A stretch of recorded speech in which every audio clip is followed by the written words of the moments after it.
Welcome to the WSOP.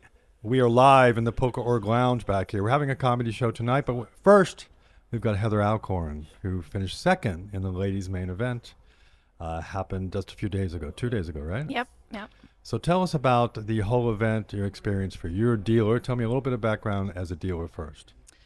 Well, I started as a PLO player first, and then kind of got roped into dealing. I was told I could have a free cruise if I could deal PLO, and I was like, Okay. oh, that's easy. So I just kind of got thrown into it, and then from there, it just kind of blew up, and I started dealing full time. Did you love dealing more than playing, or what was that a balance, a I work love the balance thing? mix. I love the mix. When you're running bad and not doing so well, it's nice to like just take a breather and make some for sure money. And so then I can just go back and forth and not have to worry about it. And I talked to you a few minutes before that a lot of dealers can be very good players, or some, like you said, don't even care about playing that much. Some dealers, like, they get to see all the leaks and mistakes players make and learn from that. Can you tell about sort of your career as far as dealing and then transferring to playing more competitively? Yeah, I actually think it's helped me out a lot, especially just playing against the same regulars throughout the WSOP because I've been watching them for so many years up close. And I do, because I'm so interested, I like to play along. So I'm kind of guessing what they have and what they're going to bet and how they're going to raise, if they're going to fold. So when they flip those cards over, I'm like, yes, I got it right again. So it's nice to follow along. Plus, obviously, it makes your job a little more fun if you're paying attention and enjoying the process. Well, tell us about your journey here. Have you played in a number of events this year so far besides I that? have. This is my second year to play all summer. So tell us about your journey. I talked to you beforehand, and a few weeks ago, Christina Gollins, a friend of PokerOrg, she's on our advisory board, she called me up and said, hey, I want to talk about an issue I've had because the ladies tournament is coming up. I've had some problems in ladies tournament, and she doesn't like them too much. Okay. And so she expressed why.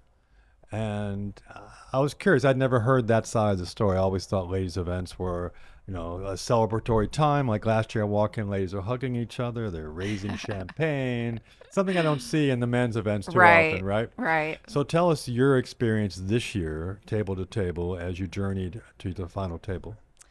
Um, to be honest, I'm kind of with her on that. I've never really liked ladies tournaments. I've always shied away from them. Um, it wasn't until I started getting backers the last 2 years that they were all like, you really should play the ladies event. It's such a soft field, blah, blah, blah. So I made myself put it on the schedule and stick with it. I have never had any luck. It's really frustrating to sit there and watch. And I mean, I'm not trying to be rude, but there are a lot of inexperienced Right. players. So it's frustrating to sit and watch everyone play so badly and not be able to cash in on it. And I've just always ran really bad, like right away in the couple of ladies tournaments. I mean, I haven't played enough to really say anything as far as those go, but so far I had not had any luck. And then this year started off the same exact way. First Wow. four levels were horrible, but I was actually at a table where everybody played great. There was definitely a lot of experience at the table, and it was completely different atmosphere for me. I did see those crazy tables Oh, nearby, yeah. some getting drunk, some getting a little harassing a little and getting a little out of control. But that was not my experience at my table, which I was really happy about because I would much rather play more experienced players. They know when to fold when they should, and if they call you all the way down and don't realize they hit something and had no idea. I had that happen a couple times last year, and it was just so frustrating. So I got down to 3,300 in the fourth level. So I was pretty much thought I was done, and I was just about ready to rebuy. And then when we came back after break, all of a sudden I double up, and then it went on fire after that. I ended up the chip stack at the table and bagged really big, and then same experience the next day. I didn't have any issues with players. Everybody was really great, good. We had a good time, had good conversation.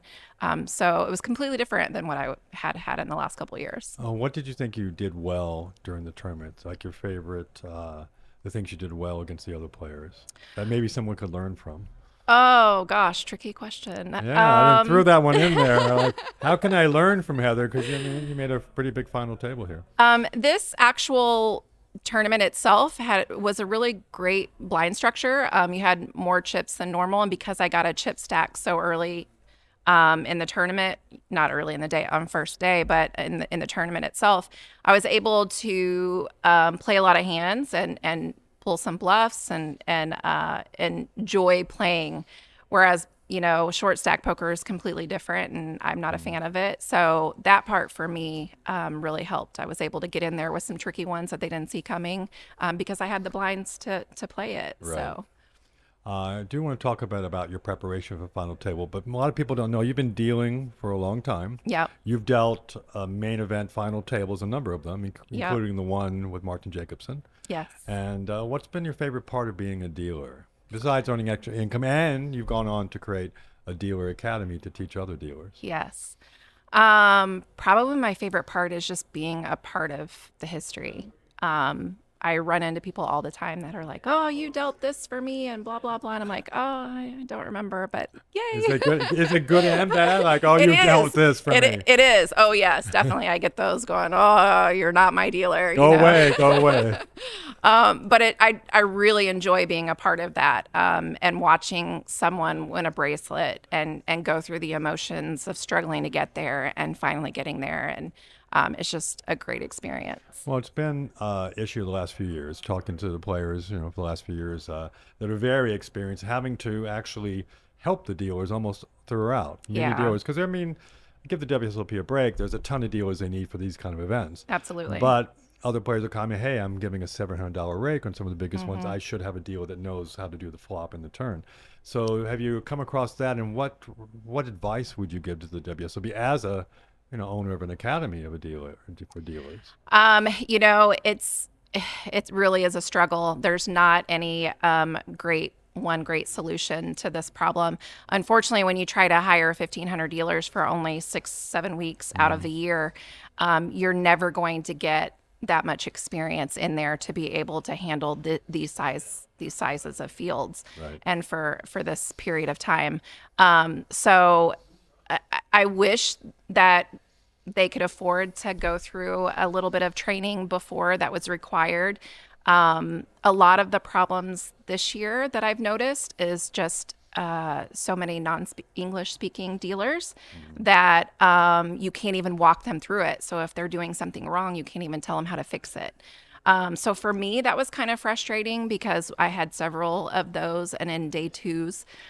So that hurt a little bit, but it really is a difficult situation. It's hard to fix. So I see their side of it as well. Well, how long does it take to be like a qualified dealer, as far as someone who can go out and at least deal some of these smaller events from your experience as an academy? To be honest, I can teach the majority of it so that they have what they need to practice in 2 weeks. Okay. It doesn't That's what take I long. figured. Yeah. And then they just need that constant practice to get comfortable and utilize what they've learned. But again, if you have someone that can't speak English and you can't teach them in the first place, Or don't know math or things like Yeah. that. But obviously, certain games are easier than, I would think, Of no course. limit's kind of easier than the mixed games and PLO, Absolutely. chop pots, things like that. which is why another reason why I really love the mixed games, because you are going to get the better dealers, the dealers that know what they're doing. Let's talk about, so it was really exciting going into the final table. Shino Akamoto was the chip leader at the time. Yes. And I had walked in on day 2, and she was leading. I decided to write a story. And she's a very aggressive player from my experience of watching her over the last couple of years. Did you play with her? How many times did you play with her? Did you play a lot of tables leading up to the final table? No, very brief actually. So that the final table was the main experience with her. Yeah, when we got down to 2 tables, I played with her for a couple hours and then into the unofficial final. I mean, it's a pretty extraordinary experience of her finishing second and first and then going for first again. Absolutely. So did you go in there with any trepidation at all, or were you prepared? You have a game plan at the final table, maybe having watched her play in the past? I actually was very prepared. I felt very comfortable playing her. I did regret a little bit that I didn't watch her final table last year. That would have been some, obviously some nice knowledge to have. I should have done my homework there, but there were such long days I couldn't go through that. But just the brief experience that I had with her, I actually felt like I was comfortable Okay. playing her. She actually played me a little lighter than she did other people. I think maybe a little mutual respect there. So that was nice. We obviously on the final table, we played a lot of hands together because she likes to call the small blind, or for me, I Right. noticed anyway, she called the small blind a lot when I was the big blind. So we played a lot of heads up hands. And she gave off a few tells very early on. So I honestly, I was very comfortable playing her. She plays well and she runs really well. So Well, that's it's always a hard to good beat that. combination. Did you have a plan heads up? I mean, the discrepancy of No, chips. Like there's no. always, you just wanted like, let's get a good hand and double up. Yeah, to be honest, I wasn't expecting to get to that point. That obviously that huge hand that happened right before I did not see coming. So I was pretty sure I was just going to play short stack poker until I was busted in third. Right.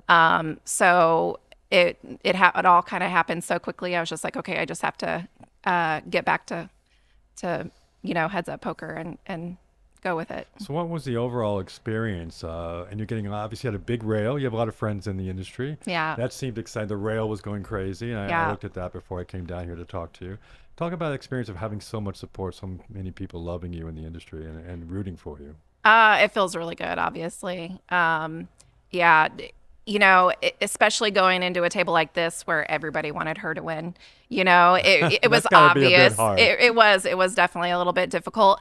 But I knew that my friends and were rooting for me and wanted me to win. So it definitely helped the situation out a lot. Well, what's next for you? Are you going to Main play the event. main event? Yes. Now, are you going to deal at all this year or no? No, I actually haven't dealt since COVID. Okay. I started some new businesses during COVID, and I can't go back to dealing yet. But if those ever fall through, then I'll be back to dealing. So, what's your plan for the main event? I've asked a lot of players, a lot of name players, a lot of legendary icons. Like, how do you approach day one? So, what's your plan going into the main event? Slow and steady. That's what I've heard. So, people Yeah. like Christina, who we've talked about, is a friend. She said last year, it's like I keep bluffing them off on the day one. She said I'm going to go direct to day two this year. Yeah. So, but I think you have an advantage going in day one and have a chance to build up a stack a bit. Yeah, you have plenty of chips. There's no reason to rush. So just I'm pretty good at being patient and waiting for the right hand. So So, what was your favorite part about the whole experience, making the final table and coming in second? um I guess kind of like I said before, just being able to play. Yeah. When you have a smaller starting stack, and if you run into a few bad hands right away, you just get to that point where you can't play some hands that you would like to play. So just being able to have that flexibility to play was really, really fun. So, as an experienced dealer, there's something I do have to ask you. So, it's come up Sure. over the last year. The difference between pitching the cards and some people using devices to be able to see under the cards and craziness like that. Yes. And sliding like they do in the Poker Stars, I think, has a new rule. And the Europeans, the way Yes. they're dealing. What's your experience in that? And is it easy to go from pitching to sliding? It is not easy. I didn't think so. Yeah. You mentioned I have a dealer academy, Poker Life Dealer Academy, and pitching is everyone's biggest struggle. And you're right. Some pitch way too high, some loft, and when you're doing that, it's very easy to have some type of recorder or anything to take advantage of that situation, or even just physically seeing it. Yeah, for sure. I've seen it. Yeah. So the sliding is definitely more effective. It's faster. It's sharper. You don't have as many flipped cards as if they know how to do it properly. Right. But it's actually not easy to do. It's much easier in a place like the Bahamas where there's a lot more European dealers and they're used to it. But if you get to the WSOP, I think it's going to be impossible. You can't, like we talked about before, we already have too many dealers struggling. So for them to learn that slide pitch, it will be worse in the end. From the experienced dealers, is it slow the game down? Because I've seen these people just like zooming around, these Yes. really experienced dealers able to just pitch that thing fast. Does it really slow the game down considerably, learning how to do it that way? No, I don't think Okay. so. If they're doing it properly and they're learning it properly, it's going to speed things up. It is a little bit of a faster pitch. I actually played in Australia last year, and they actually do a slide pitch out of a shoe. Yeah, I've seen that too. Yeah. So that I was not a fan of. It's also very sporadic because they use both hands and like Oh, go they're, like, around the table. shooting it out. Yeah. Yeah. I did not like that, but the European style I do love, and I wish we could all get there. So this is the way you would choose as having an academy. You would teach that if you could only teach that. I would love to, but I don't think that's going to happen. I really don't. Not in the U.S. not on this size of a field. I think we could teach enough circuit dealers to do that, but in the size of field for the WSOP, I don't But do you think think it's the going to industry will happen. go that way eventually because of the issues? No. No. It's too difficult. Well, I Yeah. appreciate you coming down to the PokerOrg Lounge here with Yeah. Heather Alcorn. Thanks for coming to see us. Okay. Thank you. Thank you.